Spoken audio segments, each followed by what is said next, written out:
Hi friends, బాగున్నారా? ఎలా ఉన్నారంతా? Big boss season 8 చాలా బాగా ఉన్నట్లు అనిపిస్తుంది. ఎందుకంటే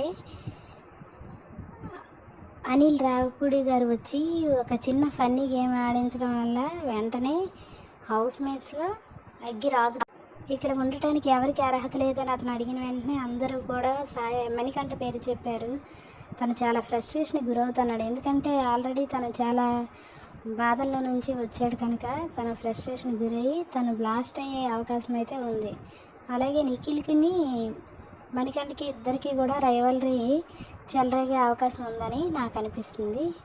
మరి మీకేమనిపిస్తుందో మీరు కామెంట్స్ రూపంలో చెప్పండి. అయితే సీజన్ 7 లాగానే సీజన్ 8 కూడా చాలా బాగా హిట్ అవుతుందని నాకు అనిపిస్తుంది. అయితే ఫ్రెండ్స్, నా వీడియో కనుక మీకు నచ్చినట్లయితే నా వీడియోని లైక్ చేయండి. మీ ఫ్రెండ్స్కి, ఫ్యామిలీ మెంబర్స్కి అందరికీ షేర్ చేయండి. అలాగే నా ఛానల్ మీకు నచ్చినట్లయితే నా ఛానల్ని సబ్స్క్రైబ్ చేసుకోండి. మరిన్ని అప్డేట్స్ అన్నీ ఎవ్రీడే ప్రోమోస్ ఏమే కాదు, లైవ్ స్ట్రీమే కాదు, ప్రతి అప్డేట్ కూడా మీకు నేను అందించాలనుకుంటున్నాను కనుక thank you friends, keep watching.